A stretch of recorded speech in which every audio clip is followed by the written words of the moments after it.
Hello plant lovers, it is Matthew in Melbourne. Thank you very much for finding me. My channel is all about me growing cold, cool, intermediate orchids here in Melbourne, Australia with my own resources. So no greenhouses, grow lights, humidifiers, just me and my amateur knowledge and them indoors or outdoors or not at all. So plant lovers of the world, if that is your orchid narrative, do hit subscribe because I post every week on a Friday and I am a complete amateur. So you should really take anything I say with a grain of salt. But one of the things I do know about being a rank amateur is that you should seek out the wisdom and knowledge of your elders and betters in the orchid world. And a few weekends ago, I went to the Orchid Societies of Victoria's Winter Spectacular, which is basically all of the orchid societies in Victoria, the state I live in, get together to display plants, and it's fantastic, but also sell plants. So this isn't an accidental haul, as I have had a few in the past. This was very considered and deliberate. So there is nothing more for us to do but to go through what I bought. Perhaps I need to justify to you, and therefore me, why I bought these particular ones, and we'll just go through it. Some of them are quite interesting. Some of them, two of them are replacements actually, of things that didn't make it. Not necessarily my fault in every case, but it's not a culture of blame, plant lovers. So I'll show you some footage of the Orchid Fair. It was quite amazing. It's often good to go at different seasons if you can find orchid groups having sales at different times of the year, just to see what's in bloom in your neighborhood and what other people are growing. Always fascinating. So let's start off with this cab off the rank, which is an Australian species Dendrobium called, and I'm going to have to look at the tag to remember it, gracilicaule. There you go, I don't know if you can see that. And it's a cross between limelight and green ball. So this species orchid is an Australian native Dendrobium, and it's just a bit more unusual for some reason. Much harder to find than Dendrobium kingianum or speciosum or delicatum, and it's just an unusual and very pretty flower. So it's a lot more sort of restrained than the others. It's one of its common names is the spotted orchid, because as you can see there are spots on the flowers and on the back of the flowers too. Very handsome thing and very slender form, so a sort of a medium-ish sized plant. And this probably needed a little bit more sun, and it would have had flower spikes from every cane, but a lovely thing. And I'm really thrilled I was able to find one because, yeah, oddly enough, just hard to find in Australia. $50, I know. I shouldn't tell you the price of all of these because you'll do the maths and be outraged, as I would. I don't want to know what I spent. But I do think it's kind of interesting when you're around the world to figure out what is the going rate for things in different parts of the world. Anyway, that's that one, an Australian. Now, a lovely lady called Di, who's a member of the Geelong Orchid Society. I went down to their sale a few months ago, and she said hello and was talking about Isochilus and the fact that I had linearis, which was blooming really well, and that I'd been longing to find aurantiacus. There we are, linearis aurantiacus. And I did about 6 months ago. I found a seedling. Aurantiacus means orange flower. Guess what color flowers this has? Yes, orange. Could you imagine? And it's a bright tangerine orange, a very unusual color in the orchid world to find naturally. Anyway, this very grass-like orchid has them at the end of the stem. You can see there are sort of dead flower heads at the end. And I don't think the old canes can rebloom. I think it flowers off new growth. My linearis, which I made a video about, which I will link, is quite an established plant now, and it was just covered in blooms midwinter, which is fantastic. So I was disappointed. I bought a seedling, it died. And Di, who watches the channel, so hi Di, many thanks, mentioned, oh, I've got a division of my, I have to keep looking at the name, aurantiacus, you can have a bit. So Di gave me this at the Orchid Fair, which was so kind and generous of you. I will report back, Di, as to how it goes. I really hope, this is big enough to bloom, so I really hope I get it to bloom next season. So it will be the star of a video if it does. And this species is harder to find than linearis for some reason, and linearis is much more widespread in South America, whereas this has a much smaller geographic distribution. The other side of the mountain range, I think it's quite isolated geographically, so I guess just not as common in cultivation, even though the color is amazing. Okay, next cab off the rank. This little thing, look at that, I just loved it. Now this was a new seller that I've never seen before, and it was their first time at any orchid fair actually, and this is a Maxillaria schunkeana. There you go. And it has almost black, well, they're really very dark purple, because we know the obsession with black, it's like the obsession with blue, might not really exist, but this nonetheless is a very, very, very dark, velvety, very Maxillaria shaped flower. And it flowers in a similar way that other Maxillarias do, which is around the base of the pseudobulbs, and it's a smaller plant. Anyway, this is described as being a warm growing epiphyte from Brazil. That always makes me think, yeah, it's not going to do very well for me. But here's the thing about going to such a fair and speaking to the growers. They grow theirs in exactly the same conditions as me. Outdoors, undercover, no heating. Ta-da! So, although it is a warm grower, this is one of those orchids that I now know can take my conditions, so I will be fearless in my experimentation of putting it outside. So there we are, very lovely plant. Interested to see quite how dark those flowers are. All right, plant lovers, I hope this isn't tedious for you. Next cab off the rank, I have sworn never to buy Bulbophyllums ever again. Ta-da! Bulbophyllum coweniorum. So the thing is, many Bulbophyllums are tropical or warm growers, and they just don't like my conditions. They just don't. The only one I've been able to flower is the buckleberry one. Anyway, I'll drop in a picture of the flower. I made a video about it. I was so excited that it blooms. Anyway, this one is a cool grower. And I've been trying to find cold, cool growing Bulbophyllums, and there are species out there, and this is one. And it has, I don't know if you can see that, quite large and very beautiful flowers, which some Bulbophyllums don't. Anyway, this one has a gorgeous one, and it's a cool grower, so it's going to love life here in Melbourne, I hope. Quite a nice sized plant too. Oh, and if you're interested, that was the princely sum of $35, which is reasonably expensive, but I've never seen it before. Okay, reaching around the side, guess what? Sarcochilus. I know, I have way too many, but this one, this one is different, of course, but it is, hang on, let me try and get this off so you can see. It's a hybrid between these two plants, which are just numbered, not named. But if you can see, it's a very peachy pink. And I do not have peachy pink, and my life was not complete, but now it is.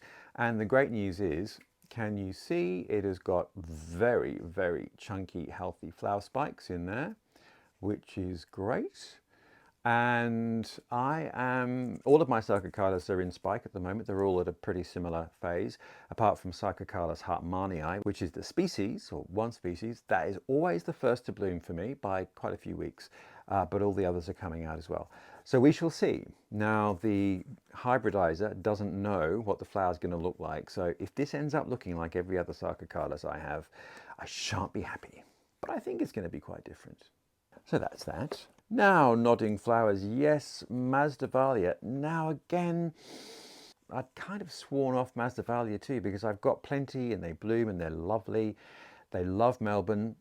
However, this is from a great orchid grower called Mount Benac Orchids, and they are winding down their business. So they're only going to be doing perhaps another year of sales, and then that's it. They're retiring. So, you know, what do? Faced with such a situation, I thought, well, there might not be such availability of Masdevallias in Melbourne again, so I should strike while the iron's hot. And this one is just a beautiful mix of coppery orange and yellow. Isn't that gorgeous? And if you're interested, oh, it's an unnamed cross, but it's a cross between Supernova and Red Hot Chili. And $30, reasonably expensive again, but these are all fantastic crosses. Look at that flower, isn't it wonderful? Now, the other Masdevallia I bought, can you see? It was fabulous when I bought it.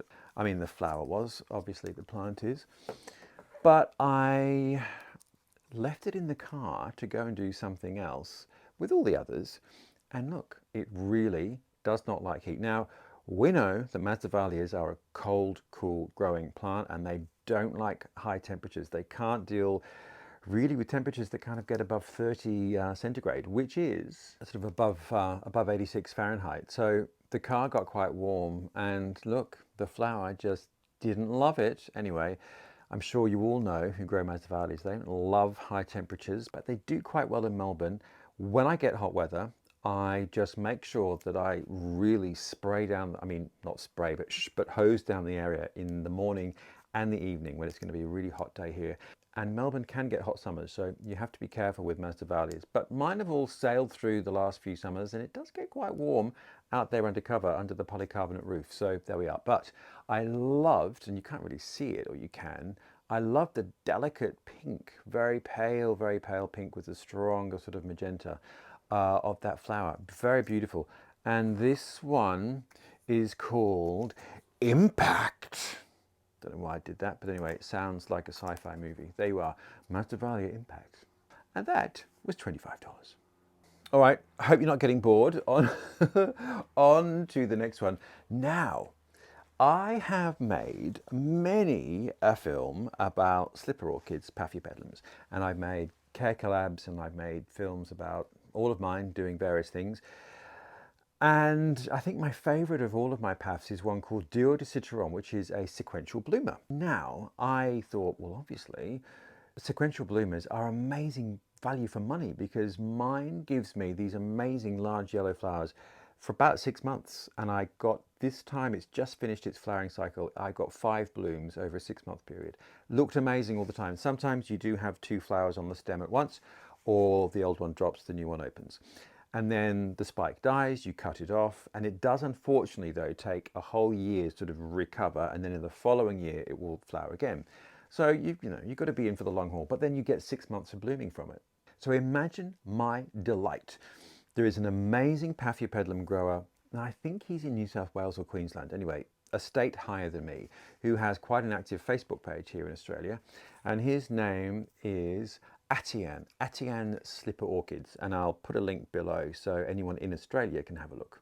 Now he grows and hybridizes amazing Paphiopedilum orchids, amazing. And he was there, and he's never done this fair before either, and he was quite excited that he'd had such a good reaction, so he's coming again, which is great news. And I said, Atian, sell me a sequential Paphiopedilum. Oh, have you got any? And he had one, this one, and it is called Transdoll, which is very of the times, isn't it? Transdoll, there we are. And it is a sequential bloomer, but completely different from my yellow Duodecitron. It's very pinks and greys and mottled and much softer, whereas my Duodecitron has a very sort of waxy, shiny finish. So a completely different feel and colour and form to the flower. Very excited. Quite a large plant. Probably, I would say, a little more growing to do, but anyway, before it can flower. I think this is about 4 or 5 years old, this plant. So soon, it'll be ready to flower. But I was just so excited. Again, one of the benefits of going to one of these fairs and talking to the growers where you can be really clear about what you want, and they have all the benefit of their wisdom to tell you what to get. All right, and then seedlings. Seedlings. I mean, I think really it's a commitment to one's belief in one's longevity, don't you think? Because sometimes you've just got to wait years, and in the case of, say, a Dendrobium speciosum seedling, decades until it will bloom. But here we have 4 plants, 3 of them hopefully faster than the 4th, but there's a story with them all. So let's go through them each one by one. Now I bought these because I quite simply had never heard of it before. This one is called Acineta superba. There you go. Stunning, stunning flower.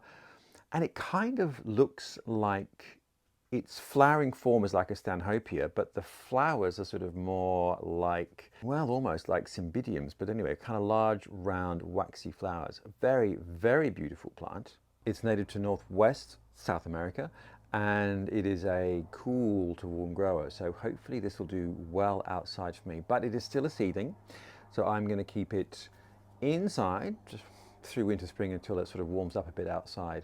And I'm not going to repot it either. I'm going to give it a good 6 months just to acclimatise and get to grips with Melbourne before we go any further. But as you can see, it's quite vigorous as a seedling, so it is due to be repotted, but I'm going to wait until it's settled into my environment and the weather's a little bit warmer. Anyway, that I'm thrilled about, $15. This next one is an Odontoglossum called harryanum, and I've often seen images of this and loved the idea of it. It's a species, Odontoglossum, from which many, well, it is the ancestor of many, many, many of the complex hybrids that you see out there. But this species flower is really beautiful. I don't know if you can see that. It's just got amazing color and form. So that is a very young seedling. I mean, a seedling. And so that is going to stay happily where it is as well for at least another 6 months.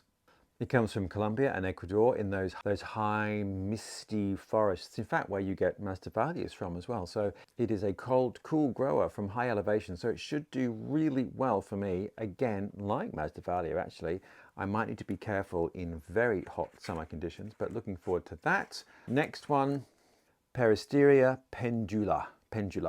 Now I have got its cousin, Peristeria elata, which is a very upright, beautiful white orchid, I think from Panama.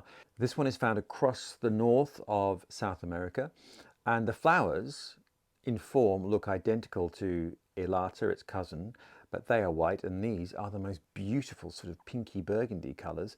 And it's a much smaller growing plant, and the flowers are really, really close to the pseudobulb. So the elata form has very, very, very long flower spikes, and it's a very large plant. This is a small plant with quite squat spikes, but flowers that look the same, just different color. Anyway, that's rather a garbled explanation. Nonetheless, I just love the fact that it is a unusual, beautiful orchid I have never, ever seen before.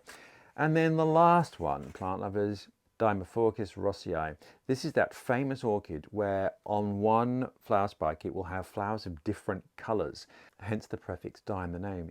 An amazing, quite rare Borneo species, and if I live to see this flower it will be a miracle. Very slow growing. Look at the size of that. Shall we all hold our breath for the next decade and A, see if I don't kill it, and B, see if it flowers. Anyway, this is a warm grower, so this is going to be an inside plant, but that's okay. I mean, look how tiny it is, and I will leave it in this pot for a long time, I think, until it decides it might need to move on, or the sphagnum moss that it's growing in starts to deteriorate. But anyway, those are the seedlings. And then, true confession, one of my viewers asked me if I was going to this fair yesterday in the comments, and I said yes, but I'm going today. And my viewer had said yes, they had a lovely day at the Orchid Societies of Victoria fair, plant fair, spectacular. And on the way home, they stopped via Collector's Corner, which is another great source of unusual orchids here in Melbourne, and a place where you can find mature flowering specimens, which is getting harder and harder to find, but also lots of seedlings. But they do amazing Cymbidiums, and it is Cymbidium time of the year. Not that I need more Cymbidiums, but here we go. And I am going to justify these. So this is a seedling. It's well, it's called Angel Wings, I think. It's a cross between Zen Era and Kirby Lesh. There we are, Angel Wings. Might not look like much, but there was a mature plant in bloom, and plant lovers, I'm not into big vulgar things, but that plant was massive. It was so tall, and the flower spikes were enormous, but the flowers were the size of my hand. I've never seen a Cymbidium quite that big. Now, I do tend to like the smaller, more spidery flowers, but you know, whatever. We all should dance to our own tunes. I'm going to give this one a go. I would say it's vulgar, but I'm not. I'm going to love it instead. Anyway, we're going to have to wait 4 years till that flowers. I shan't repot it. I will leave it for a year and see what happens in spring of next year and maybe repot it then. I have made a video about repotting Cymbidium seedlings, which I'll link. And this one is called Cariad Plush, Cymbidium Cariad Plush. Now, this was a plant that I saw in flower as well, and it just was stunning. It's a pendulous form, so a more compact plant with pendulous flower spikes, but just the color form of it was really, really unusual. And again, a sort of a more spiky open flower rather than the rounder ones, which is sort of my preference. But there we go, quite a healthy plant, good root system in there. Again, I will leave it in that pot for a year, see what happens. Maybe next spring I'll repot it. I will give it all of these a little fertilizer in spring and a little bit of mycorrhizal fungi just to encourage root growth in those. And we'll see what happens. Now look at these two. Aha! Now this is a great example of back bulb. I'm going to have to put this box down. This is a great example of back bulb propagation. Now, I did make a video about rescuing an orchid, Cousin Joss's orchid, and I did say, yes, and just all those back bulbs you just shove in a pot with out of the bag orchid mix. Don't get them wet. Wait until you get a large growth in the following spring and that has developed roots, then water it. Well, what I didn't realize was that my whole tray of all of those back bulbs was actually sitting, it's so obvious, but you know, sometimes you have to forgive yourself and move on. It was sitting under another plant. So when I would water this plant in the basket, it would drip down onto the pseudo bulbs that were all supposed to be dry and kept them nice and moist and rotted them all. Anyway, I still have the main plant, but there you go. But this is what it would look like if we'd been successful. Massive back bulb, new growth growing here, and we'll need at least 3 or 4 years probably until this blooms, but you never know with back bulb propagation. You can sometimes get blooms a little earlier than you would with a seedling. And this one is called, you can't really see there maybe, it's called Canned Magic Kobe. And again, this was a plant that was in bloom and hard to describe the flower. It was so beautiful. It was a very chocolatey brown, but with speckles of gold and a very open flower. But I've never seen anything like it before. Hence, I had to buy this division, well, back bulb propagation of it. So there we are. We'll see what happens with that. When it blooms, I will be the first to tell you. I shan't be repotting this either. It's very happy in that pot. Once it's got another couple of growths, then I might actually repot it. But for the moment, it's fine. And it's also just establishing itself. So you wouldn't really want to disturb it at this point in its journey. And lastly, I don't know, I just drank the Kool-Aid on this. I think, Matthew, you are a fool. This, plant lovers, is a black Cymbidium. But of course it's not. It's just, they're either dark purple or dark brown, but anyway. This one, this is hilarious. For those of you not in Australia, but the plant variety name is Black Stump Cumin Spinner. Two very Australian terms. Now, black stump refers to in Australia, you have, in fact, I might have to show you on the map. So I'm going to drop the footage in now, but you've basically got this huge curve between Western Australia and the East Coast. And that whole area, slightly inland, is a desert area and it's called the Nullarbor Plain, which in Latin means not a tree. Guess what? It is treeless. However, there is on the highway a black stump, so the stump of an old tree that somehow managed to survive and then died and has been successively burnt by bushfires over the years. And it's probably a very, very, very old black stump. But one of the expressions in Western Australia was always, it's the best coffee this side of the black stump, or it's the best football team this side of the black stump. I don't know. So it was one of those sort of expressions that is quite Western Australian, which perhaps no one else in the world will get. Anyway, then Cumin Spinner is another Western Australian phase. So there's this game in WA called Two Up, which is where you flick coins and you bet on which way they're going to land. I think that's the thing anyway. I grew up in Western Australia and there was a particular period of the year when Two Up was always played. And it was outlawed and banned and made illegal and then had a resurgence of sort of a cultural experience, I think. So you can still play Two Up. Anyway, Cumin Spinner is the phrase that the person who's managing the game calls when everyone has placed their bets and the coins have to be flipped. So the person will shout, "Come in, spinner," and the spinner being the person that flicks the coins. Anyway, what an obscure lesson in Australian idiomatic language that is. Black stump, come in, spinner. Goodness me, how could you get two more Australian phrases into the name of a pendulous Cymbidium? Anyway, I chose this particular plant because it has got 1 and 2 new growths. So we are gangbusters ahead. And if you can see there is last year's pseudobulb. That would be the first one. This would be year 2. And then we have year 3's growth here. And then in year 4, so the year after next, hopefully we might get blooms on this. So not that long to wait for blooms for Black Stump Cumin Spinner. Anyway, plant lovers, that is enough rambling for me. This is my orchid haul for spring 2023 here in Australia. I shan't be buying any more orchids, I've decided, for quite some time because this is outrageous. I will though make a video, I think soonish, about spring tasks, and one of those spring tasks is throwing out everything that died. which justifies the fact that I brought in these number of orchids, because I think about this number are going into the compost bin. So I will share all the failures, because it is important to realize that it happens to all of us. We all kill things, even if we think perhaps we shouldn't. But anyway, there we are. So plant lovers, wish me luck with all these things. That one was $75. That is really expensive, but because it's a black flower and it's not black, it's dark, probably dark purple or dark brown, I really did just buy the Kool-Aid, but the name is hilarious. Anyway, plant lovers, thank you for watching. If you have any questions about any of these or any experience with them, do put them in the comments below. Always great to hear what's going on in your orchid world, particularly if you know much more than me, which you probably do. But until next week, plant lovers, thank you very much for watching, and I look forward to seeing you next Friday.